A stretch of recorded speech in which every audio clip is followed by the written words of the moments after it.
Hello and welcome. You're watching us here on Halftime Report. I'm Manglam Malu. With me are Ekta Batra as well as Sonal Bhutra. We're talking about the markets which are looking extremely good right now. We're at the, we're mildly off the highs, but sustaining the gains that we saw from the morning. And in fact, we've just built onto that. The Nifty is sitting closer to that 18,150 mark. The mid-cap index as well as the Nifty Bank in step with the frontline indices. As we speak, we have the numbers of Maruti at the bottom of your screen. These are October sales numbers coming in just mildly below Nomura's estimates, and that's largely because of exports being weaker than the last year. Exports last year were 21,322 units. This year have been 20,500 odd units. And as far as the commercial vehicles are concerned, they too have been lower than last year. So last year it was around 3,800 commercial vehicles. Now they've sold around 2,900. But passenger vehicles, they've seen a strong growth both year on year as well as month on month. Year on year, of course, is not comparable because of an adverse impact of the shortage of the electrical component. So the stock is seeing a wee bit of profit taking, but these numbers do not look particularly bad despite being mildly below Nomura's estimates. Just about flat. It's met Nomura's estimates, 1.67 lakh units as compared to 1.69 lakh units.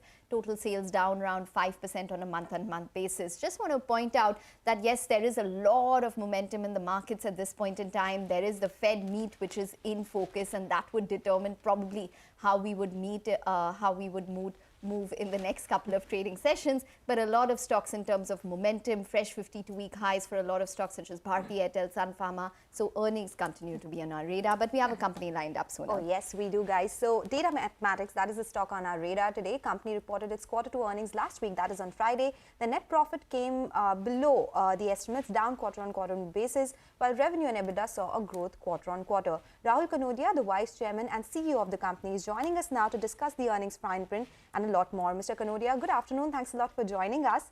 I was looking at your margins. It has expanded on a quarter-on-quarter basis to 15% versus 14.6%. What is the outlook for the remainder of the year? You had guided for 15% margins. And what was the Forex impact? How much did Forex improve margins this time? Yeah, the Forex margins impact was very minimal. To the extent that we earn in dollars and spend in dollars, it really does not impact too much. In terms of margins, we've done 15%. That's what we had planned or predicted. We should be in the same range, marginally better perhaps in the second half of this year. So that's where we are. It's roughly in the same range. Right. Would you say the same of your revenues as well? Because the first half you've done about 14%. You had a target of 15%. And I ask this primarily because you get a substantial amount of your revenue from US as well as UK. Both these US, UK, Europe, that's about 2/3 of your revenue. All these geographies are facing growth constraints. So, I mean, in light of that, will you continue to have the 15% growth aspiration this year?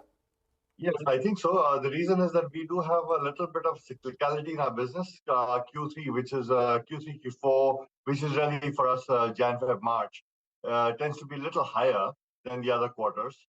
That's point number one. Point number two is in this quarter, we've signed new deals worth about $29 million, which is about 50% higher than the previous quarter. So the number of deals signed and the value of deals signed is much, much healthier.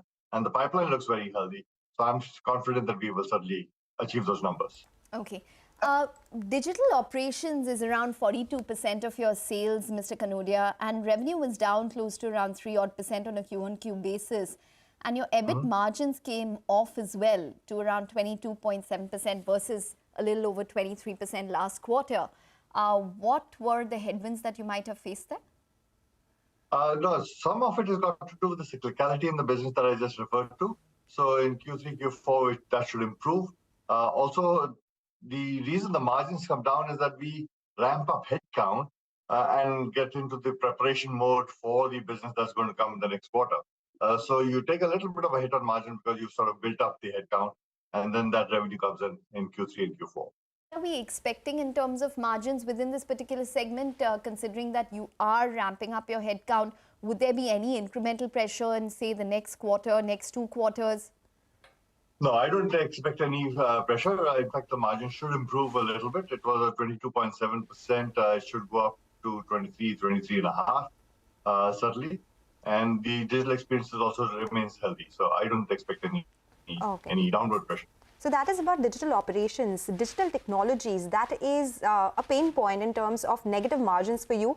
Yes, that loss has come down, but still there was a loss this time around, and it is 43% of your revenues as well. Can you tell us what is the outlook here? And once it does come into the black, will it continue to show that performance? Yes, absolutely. So we should be in the black within this financial year. So I'm not nervous about it. Of course, it's not very healthy, but we are taking all the efforts to improve it. The major reason has been really the salary increase that we've seen across the industry, which has impacted it the most. However, we've been able to cut costs and improve it. So I think we should be in a good shape. Next year, we'll certainly improve further because as I said, we signed some very good deals, and those will start resulting in a positive effect. So what margins would this particular segment report? What margins would it be next year that you're saying further improvement? This is a little early to talk about next year, but in the past, we've gone in the range of about 12 to 15%. Given that we were negative 4%, I think we should be certainly in the mid-single digits next year for sure, if not even higher. That's interesting because, if you are in mid-single digits, then your overall margin should look much better because here's a 43% chunk of your revenue, which is reporting negative margins. Despite that, you're doing around 15%. If this turns into mid-single digits, are we looking at margins upwards of what, 18, 20% or thereabouts in the next financial year? That is correct. That is correct. But of course, we have to do the planning for the next year. It's a little early right now. All right. We have 2 more. And on that itself, you said that you had to make a lot of hirings, increase salaries, etc. Attrition at 20% is still at higher levels for your company. I mean, the previous quarter was 36%, has come down a little bit. Do you think it is bottomed out and, the worries of attrition are behind the company going forward? That is correct. So we've taken a lot of steps in training our people and ramping up new recruits. And also the market has eased off a little bit. And because the market has eased off, we see less pressure on attrition. So I think that should be all right. Okay. Mr. Kanodia, can you tell us how many new customers you all acquired? Because in the previous quarter, you did say that you all had invested heavily in your true suite of products, and there is some amount of, at least last quarter, there was an incremental number of customers to the tune of around 10 customers that you acquired. But there was some customers which actually exited the business simply because they've adopted a multi-vendor strategy. What were the trends this quarter? So the customers didn't exit, they just shrunk, but now they've stabilized. Okay. This quarter, we've got about 12 new customers. So we continue to run at that rate. We should see a little slowdown in Q3 because of Christmas. Thanksgiving, Christmas holiday, things slow down a little bit. But in Q4, which is Jan, Feb, March, that should improve once again. So you'd probably see this average run rate of around 10 to 12 customers added per quarter, except for the aberration that you spoke about next quarter. Sorry, my mistake. It was 23 new customers. Oh, 23 new customers. Yeah. Okay. And then we see that rate continuing in that range. Okay, all right. You have 370 crore rupees cash in your books. You had indicated that there will be an acquisition in FY23. You're close to closing that. What is the update here? We are in dialogue with some companies. That dialogue is still on. It's looking positive, but of course, till it's not closed, it's not closed. So it is looking positive, and I do hope that we can close the transaction. Yeah. Okay. Can you give us a sense of what areas are you looking at? What kind of conversations are you having? I mean, the sizes of those companies, etc. Just wanted to. I think it'd be premature to talk about the size, but we're looking at digital content is one space, and digital technologies is the other space, more around the area of cloud and Salesforce and things like that. All right. These are the new stage. And we'll hear about it in this fiscal itself, perhaps this quarter or maybe the next. We should. Okay, take that point. Thanks a lot for joining in, giving us the outlook on the business, maintaining that 15% revenue and margin guidance for this year. But next year should be better because a large part of their business, the digital tech business. 23 customers this quarter as compared to 10 in the previous quarter. So I think that stood out as well.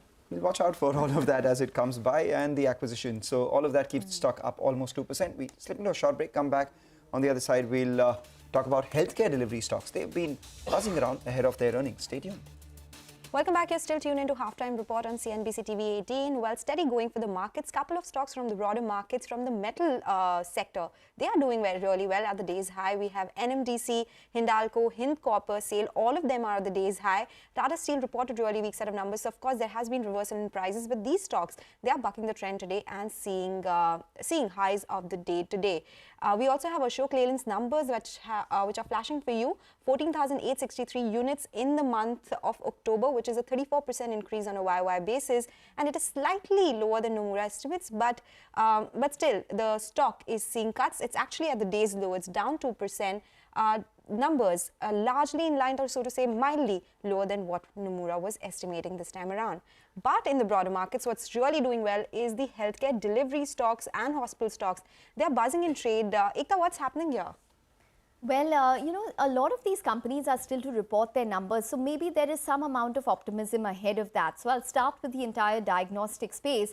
As you can see on your screen, Metropolis, Dr. Lal's, Vijaya Diagnostics, all of them are going to be reporting in the next couple of days, next week primarily. And the earnings expectation is that the year-on-year numbers will be impacted by a COVID-19 base.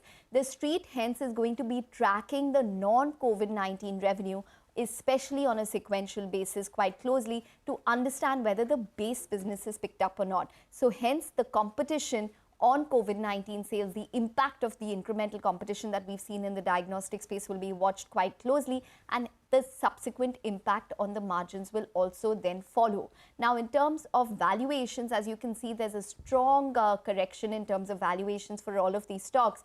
Dr. Lal's is currently trading at around 50 times, at one time close to 80 times. Metropolis 35 times, close to 70 times at its one-year peak. Similar case for Thyrocare and Vijaya as well. Now, the second segment which is in focus from the healthcare delivery space is the hospital stocks. So, for example, hospital stocks have been buzzing. Max, Narayana are at fresh 52-week highs. Max, in fact, is going to be reporting its Q2 numbers today. Apollo will be reporting numbers on the 10th of November. And the other factor to watch is Medanta.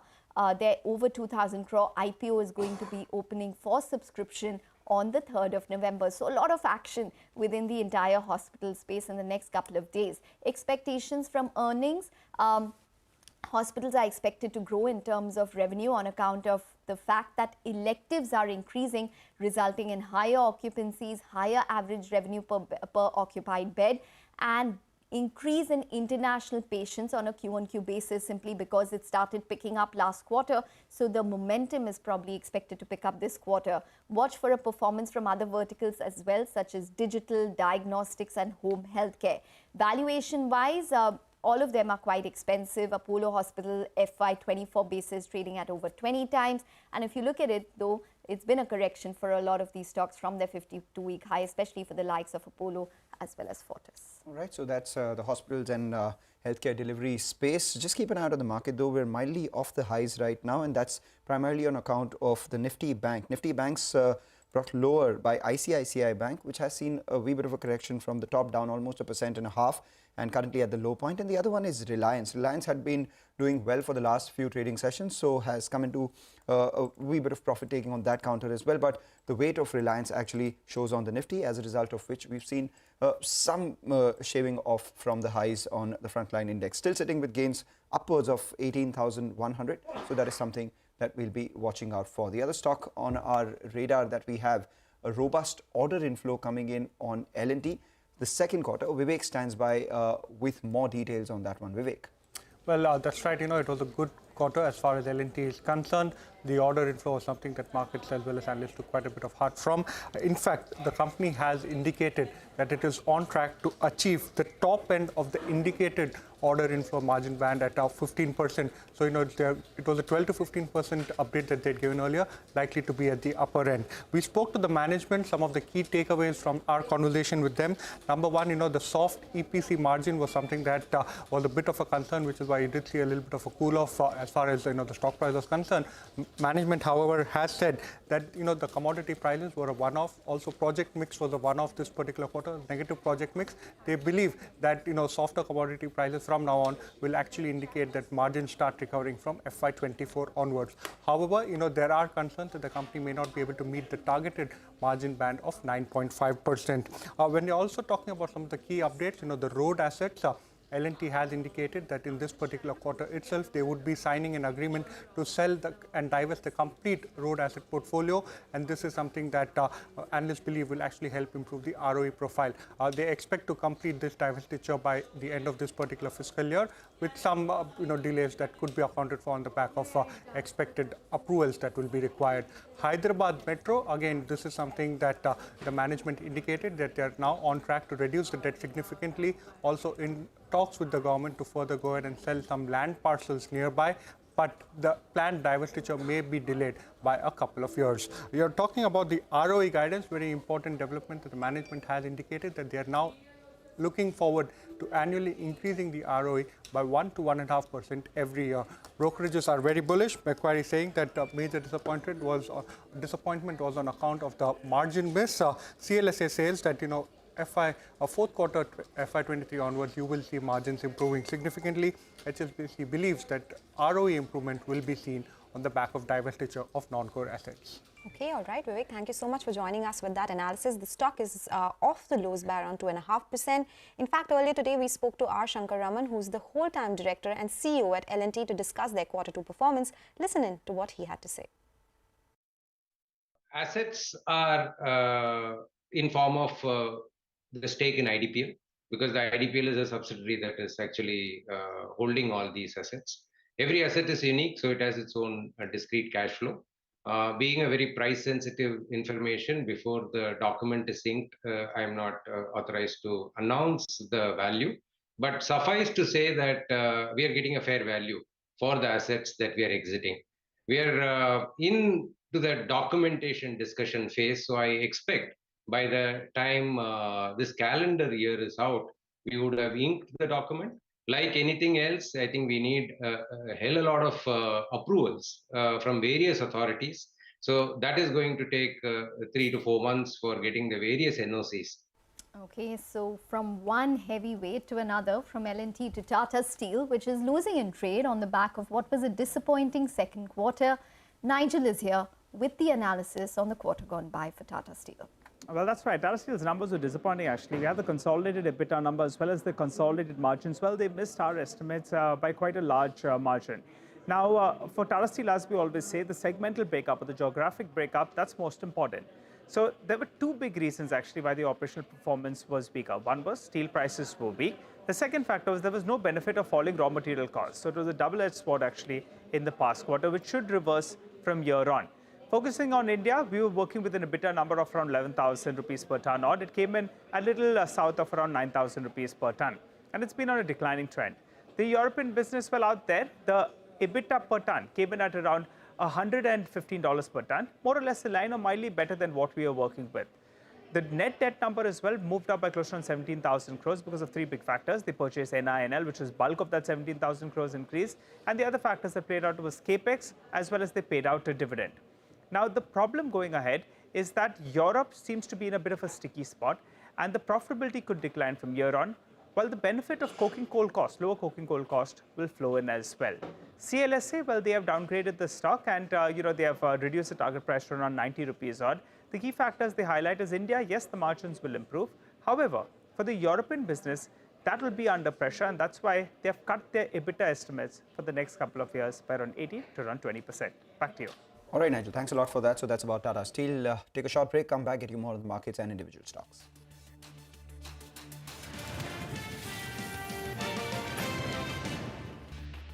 Welcome back. Well, the top gain on the Nifty at this point is Divi's Labs. Do watch out for it because that stock has lost around 20% on a year-to-date basis because of weakness that it had shown in its previous quarter gone by. Numbers come out on the 7th or 8th of November, and the street will be watching quite closely whether or not there will be any kind of Q&Q recovery. So do watch out for Divi's Labs. But let's move forward then. Auto sales are trickling in, and Sonia is here to tell us all the numbers that have come out and what the expectations were. Sonia. Well, thanks a lot for that. It's been a mixed bag this time around for the auto sector. So let me start with Bajaj Auto. That came out first thing in the morning, and the numbers over there, if you look at it, it was a weak wholesales in October, largely because of the weakness in the export market for Bajaj Auto. So overall numbers were down 10% at 3.95 lakh units. It's the export numbers that dragged down both in two-wheelers as well as three-wheelers. So exports were down 31% year on year, while domestic sales were not too bad, up almost about 11%. The management said that it will take a couple of quarters before exports resume some normalcy. The exports are already improving, but on the domestic front, he said that the festive season was very strong, and in fact, they are, gaining, especially in the premium end of the market, in the 125cc and above. They continue to do quite well. Let's move on to Escorts Kubota. Now, in the tractor space, the numbers have looked good this time around. A 7.5% growth year on year is what we've seen, while the month-on-month growth for Escorts has been 18.5%. The management commentary was also quite positive. They say that festive demand was good, led by above normal monsoon and higher water reservoir levels. And for the coming Rabi season, all macroeconomic factors remain favorable for the industry. Now, if you look at the other players, Eicher Motors commercial vehicle volumes looked quite good. It was a very strong growth in domestic CV sales, although exports were under a bit of pressure. And that led to a total BECV sales growth of 4%, while domestic BECV sales were up 14.5%. Now, for Maruti, although the year-on-year numbers look very good, they are not comparable because the volumes in October of 2021 were hit very hard due to a sizable shortage of electronic components. Hence, you see a 21% year-on-year growth for Maruti, coming in at 1.67 lakh units, but a bit of a disappointment because the numbers are lower than what the street was expecting. So maybe festive demand has not panned out that well. Apart from that, you also have Leyland's numbers, which just came out a while back. Ashok Leyland, good set of numbers coming in there. Total growth coming in at 34% year on year at 14,863 units. And within that, MHCV growth as a category did very well. It's almost a 50% growth that we've seen in medium and heavy commercial vehicles, coming in at 9,054 units. So mixed bag this time around, you'd have to say. Tractor segment did well, commercial vehicles are improving, but exports continue to be under pressure, especially for two-wheelers. Back to you. Okay, all right, Sonia, thank you so much for summarizing that action in the auto space today. In fact, we spoke to Rakesh Sharma, who is the ED of Bajaj Auto today, and listen into what he had to say on their October sales. It will take probably another couple of quarters before normalcy starts to return. That's been our experience in the past when we've gone through these cycles. At a retail level, every month is better than the previous month. And that is very heartening because it indicates that the markets are digesting at least the price increase which is taking place because of inflation. Actually, our shipments are running behind retails. So I would say that there is every progressive month, exports should see a rise over the previous month. Retail story is a story of tale of two halves, actually, the upper half and the bottom half. And it's been a good festive, very robust festive, which has lifted the business. And the quality of the sales and the quality of growth for the industry and, of course, for Bajaj has been very good. All right, we'll get Nykaa's numbers shortly on your screen right now. They've been reported to the National Stock Exchange. The revenues have actually increased by a substantial amount year on year. From 885 crores, it's gone all the way up to 1231 crores. But importantly, it's a growth of 7% quarter on quarter as well. So for Nykaa, it's important to watch these numbers quarter on quarter. And, on a profit basis as well, the company's profits year on year, of course, have jumped from almost 1 crore to about 5.2 crores. But quarter on quarter, they've stayed stable at around that 5 crore mark itself. From 5 crore, it's gone to 5.1 odd crores. So that's as far as the frontline numbers are concerned. We'll get some more details on these numbers. The profitability is there.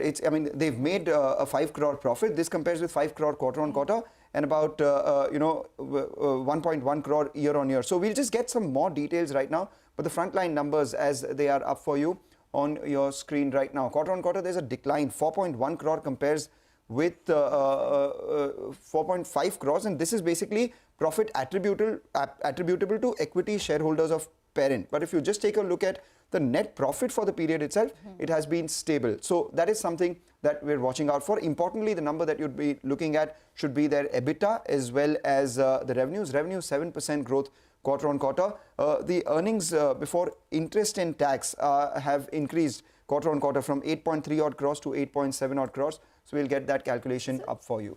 Just in the previous quarter, I was just looking at the numbers from the previous quarter, Mangalam. The revenue was up 18% on a Q-on-Q basis. This time round, it's a growth of around 7% on a Q-on-Q basis. Is there some seasonality element that we're working with, or is that in line with what the street was anticipating? There could be some amount of seasonality, and the second thing is that things opened up from Q4 to Q1 a lot more. So as a result of which, there was a fair amount of pent-up buying. Also, the quarter before that, we had a lot of weddings, etc. So that would have done well for them as well. Having said that, the second quarter is usually one of the leanest periods for any of the consumer companies. So now what will be interesting is to see what the company has done in the third quarter. So to that extent, the management commentary will be extremely crucial to watch out for. Quarter on quarter, the revenues have grown 7%, which is not particularly a bad number given the sort of context that we're in right now. And an EBITDA growth of 33% is something that the street would like as well, notwithstanding the minor dip that we are seeing in the profitability. That's primarily on account of a couple of factors. The biggest of them all is that other income is down from 8.4 crores to around 6.4 crores, so 2 crores taken off there. And secondly, the company is also had a higher tax expense. In fact, the tax expense for the company, the current tax has been 21 crores. This compares with just around 11 odd crores. So net, these numbers aren't bad numbers. And that's what we've seen in the way the stock has moved as well. I think what stands out is definitely the EBITDA, like you mentioned, up 33% on a Q-on-Q basis. There's 100 basis points improvement which has taken place in terms of the margins, 5% versus 4% on a Q-on-Q basis. So good going in terms of at least the operating margins performance this time round for Nykaa. We'll do one thing, we'll get more details with regards to Nykaa, but separately, Mangalam, I'm going to pick your brain on another stock. Godfrey Phillips is the one that you're tracking today? Yes, that's the one that I'm tracking today. That's primarily because it's come up on the unusual mover screen. In fact, it's up around 6.5% in today's trading session. But sneakily, it's moved almost 37% in the last 1 month or so. I mean, we've been talking about how ITC has done extremely well this year. Up until last month, Godfrey was massively underperforming ITC. But with this 37% move in the last 1 month, ITC for this year is up 54%, still outperforming Godfrey Phillips. But Godfrey Phillips too has snuck up. It's up almost 40% in this year itself, courtesy the big move that we've seen in the last 1 month. What probably would have happened for the company? Well, the biggest thing that has happened is that in the last month itself, they've sold one of their wholly owned subsidiary, VLS Innovations, to this company called Vishnu & Co. for about 80 crore rupees. This is basically, their chewing business, which they had some chewing tobacco, etc., chewing pan masala business, which was less than 2% of their revenues and was loss-making. So, they've rationalized their portfolio going forward. So they get 80 crores, but that's not the point. The point is that they're focusing on businesses that are doing well for them. And secondly, they do have a bunch of triggers as well. This is something that they've spoken about in at the end of their first quarter results. The first one, of course, is that they're willing to see a better share of revenue coming in from confectionery and retail business. International accounts for about 20% of their revenue, so they're looking at better tie-ups out there as well with Philip Morris and tobacco, which is about 68% of their revenues, should do well for the company. These are the growth triggers that they've lined up. They have about 107 stores under the TFS retail brands, which does about 120 crores of revenues. So if things are opening up for retail, perhaps they could do well for them as well. So this is just perhaps some of the reasons which explains why the stock is an unusual mover. Okay, unusual mover there. That's our segment on Halftime Report, where we do point out stocks with unusual movement. Godfrey Phillips is up at the high point of the day. We're going to get you more details with regards to Nykaa. They do have a conference call which is going to be held at 4 p.m. this evening for analysts. So there's going to be a lot to react to in tomorrow's trading session as well, from the commentary which we get from the management post markets today. That's Nykaa stock up around 3.5 to 3.6%. Take a break. Trading strategies next. Stay tuned.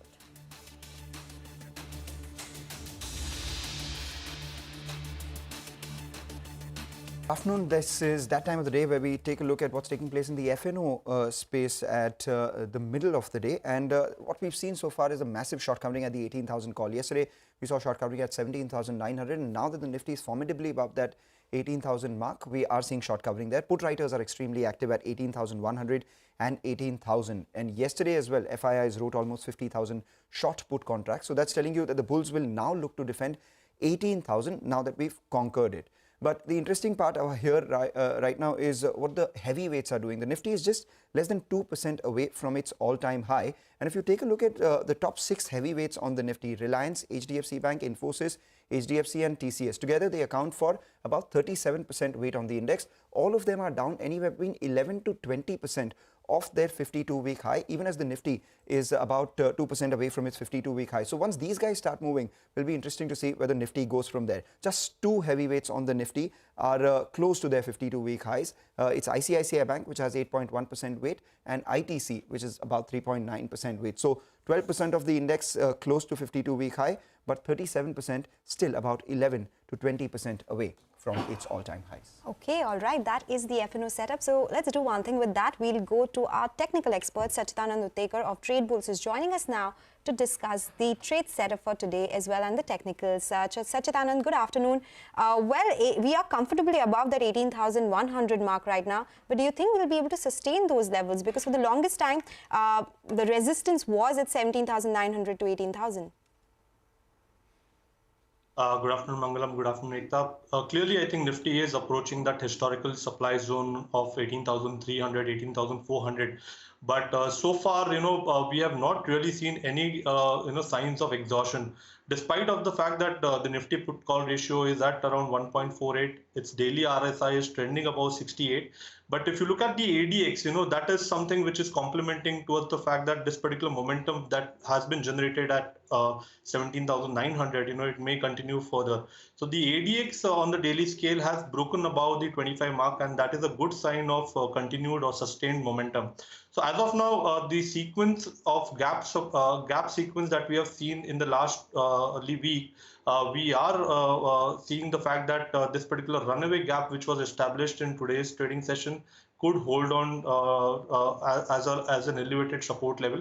So we are expecting that the 18,000 mark may not be breached immediately. It may act as a very strong support, and that's why even declines right now should be bought in.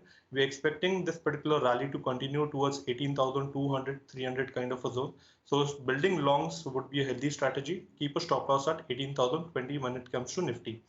Bank Nifty too has a very similar setup. Right now, it has managed to break out from 3 days of consolidation. The gap support at 41,300 looks confident. So even here, we are expecting this particular momentum to continue towards 41,840, where its lifetime high is placed. The stop loss should be placed at 41,230 for Bank Nifty as well. Okay. Okay, and what would your individual technical picks be? Well, we are focused on weekly setups, and there are 2 stocks which we have recommended to our clients as well. The first one is SRF. If you look at the entire structure, after 7 weeks of consolidation, we have signs of fresh breakout.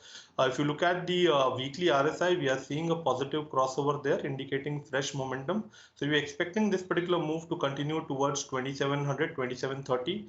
Longs could be built in SRF. Keep a stop loss at 2,580. The second stock which has been on our radar is Dalmia Bharat. Again, a very similar setup when it comes to weekly scale. We have a positive crossover on its weekly RSI, and the stock is holding well above its 200-day exponential moving average as well. We are expecting this particular rally to continue towards 1680 on the higher side. Fresh stop losses should be placed at 1588 for fresh longs.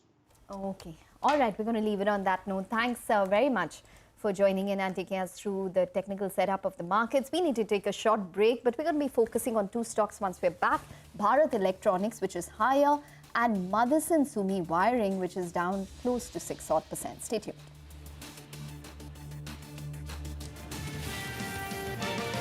Welcome back. Well, while the markets have come off the highs, there are a couple of stocks in the broader markets which are moving around. Bharat Electronics, it is surging in trade today on the back of new brokerage calls. Vaishta is here with all those details. Vaishta.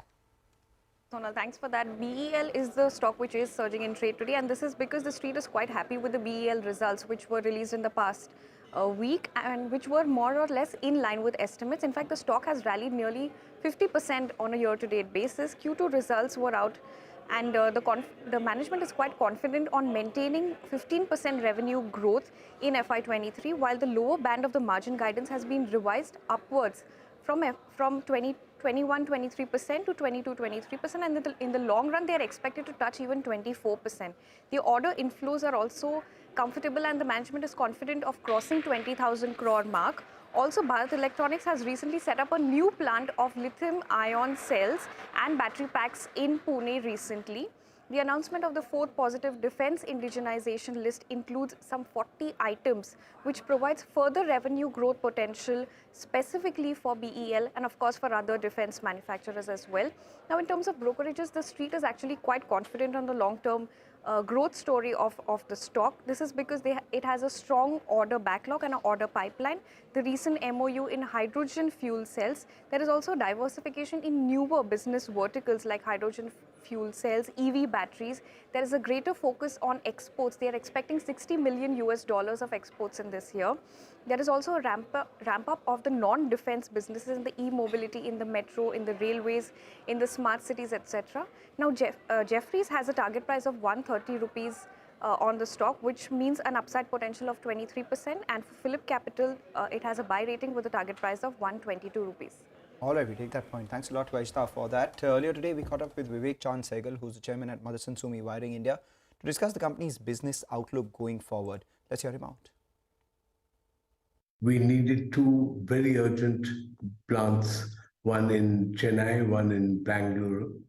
And then we had a couple of some local issues over there where the minimum wages has gone up radically and all that. And those kind of things are there. The management is very quick to talk to the customers because there's a specified one-off customers, and take the advantage of a pre-approval from them.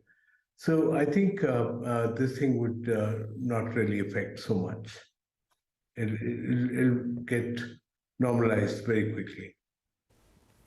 Okay, so that's Motherson Sumi Wiring. The stock is down around 4 to 5%. But there are two stocks within the pharmaceutical space that I'm tracking, and good news for both of them. So I'll start with Solara, which is in focus. Remember, it is an API manufacturer. It has a majority of its revenues. It's actually a large producer of ibuprofen, and hence this becomes an important piece of news for them. Their API facility has received the Certificate of Suitability, or CEP, for the manufacturing of the ibuprofen API.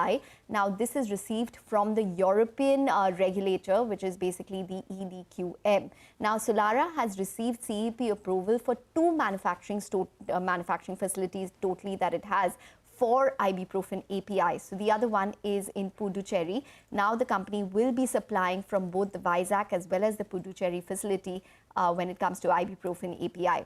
Now, the top 10 molecules that they do manufacture are around 70% of their sales. And within that, ibuprofen is one of the most important molecules that they manufacture. So this is important because this is the first international regulatory approval for the facility. The timing is in line with the demand for ibuprofen normalizing to original levels, says the company. Remember, ibuprofen demand was impacted because many people during COVID started using paracetamol and did not use ibuprofen, and hence ibuprofen demand globally did see a downtrend and prices were impacted. So now they're saying that's normalizing. The company is also looking at new APIs to be filed from the Vizag facility in the next few quarters. They also expect other regulators such as the US FDA to approve the facility. Separately, Alembic is the one that I'm tracking. They've received approval for an injection. This particular injection, the market size is not that big. It's $42 million. It's used during surgery and ulcers. But it is important because it's the first injectable approval that they've received from the F3 facility in Karkari, which was inspected in August 2022. Why does this become important? Because this particular plant had received 10 observations in November 2021, and the street was very skeptical on this particular facility. It got re-inspected in August. At that time, it received 2 observations, so the street was much more positive, and now they've got the first injectable approval from the plant, which means that it's a green signal for the facility. green signal, and the stock does well as well in today's trading session. But we have to monitor how the business pans out going forward as well. That's about Alembic Pharma. We will take a short break. On the other side, we get Manisha as always to talk about all things commodities. Welcome back, and joining us on the show now is Atul Chaturvedi. He's Executive Chairman at Sri Renuka Group. Mr. Chaturvedi, hi, thank you so much for joining us. And this week perhaps belongs to sugar as an industry because the markets are still awaiting the notification for the export quota, and then there is ethanol pricing to look at too. We'll start with the sugar quota first, and while of course it's not under OGL, it's something that has been quite clear as the notification sent by the government. What is your sense on the export quota, and it's delayed already? Can we expect it this week, today perhaps? We've been hearing is that this quota would come anytime. In fact, we were probably anticipating that's going to come on Monday. It didn't come. Now there's talk that's going to come today by late evening. I hope it does come. But what we are hearing and what we are reading in the press is that roughly about 6 million tons to start with could be the quota on a mill-wise basis, and it would be transferable as well. It is no longer OGL, and that is in any case very clear with the notification which had come earlier. And it is quite possible once they see that the crop is pretty good, they might actually decide in terms of extending the quota maybe February or March or whatever. But at this moment, we should pencil in roughly about 6 million tons, which would come in any time now. All right. The cat is still not out of the bag. The cat is still not out of the bag. Still waiting. Yes. The other big story clearly is about the ethanol pricing. This is something that the markets have been awaiting as well. Since the FRP data came in, the high came in, the street has been anticipating and talking about on what kind of ethanol pricing could be there. What are you estimating? What are your calculations showing on how much increase could we see in ethanol pricing? In fact, the industry has been demanding an increase to about 69 rupees for juice ethanol, which at this moment is somewhere in the region of about 63 odd. So that is something I'm not too sure whether that's going to come. But what is there being displayed on your monitor could be the one which could be coming in. Anything between 65 to 66 for juice ethanol, and marginal increases in molasses, B molasses and C heavy molasses. But the only thing which is troubling us is that the quotas, the tenders have still not been announced. In fact, one of the my suggestion to the government and whoever is willing to listen is there is no reason for the quotas or the tenders to be announced from November. The sugar season actually is from October to September. In fact, the quotas or the tenders for ethanol or even the prices should necessarily be announced in the month of September, so that once the crushing season starts, the ethanol could be supplied immediately. In fact, this delay has actually resulted in the ethanol blending ratio coming down to about 9.7%. which at one point of time, sometime in July, had actually crossed 10%, which was the figure which the government was anticipating. And now at the end of the year, we are stuck at about 9.7. So I think this is something which needs to be seriously looked at. How concerning is this, the ethanol blending declining? Because the government time and again has patted its back saying that the numbers look good, numbers look ahead of deadlines, ahead of time itself. How difficult is it going to be picking up back on these numbers, and are we on track for the kind of deadlines that have been set? No, I'm sure we should be on track by just a little bit of a tweaking of some of the policies. In fact, one important thing is that the supplies to the OMCs declines during the off-season months. So my take is that for industry to build up capacity of storing juice or B-heavy molasses, off-season supplies should be incentivized. In fact, April to September, the prices for ethanol should be such that they take into account the carrying cost and interest which obviously the industry is going to bear. So if that happens, and at the in any case, the government is not giving any subsidy on it. We are supplying ethanol at 65 or thereabouts. And as a consumer, we are buying the same petrol at around 110 or thereabouts. So there is no element of subsidy involved. So there's no reason why this cannot be agreed to. So this is something which, if it is agreed to, then I think achieving the 20% blending ratio by 2025 should not be an issue. And the capacity expansion would probably take place and ensure that happens. All right. Mr. Chaturvedi, thank you as always for joining us. So those are two important things. As Mr. Chaturvedi said, sugar notification should be coming any time today. And there's an expectation of ethanol price rise notification as well coming in tomorrow via the cabinet. So the next couple of days clearly belong to sugar as an industry. But with that, that's all the time that we have on Halftime Report. Stay tuned for Business Lunch coming up next.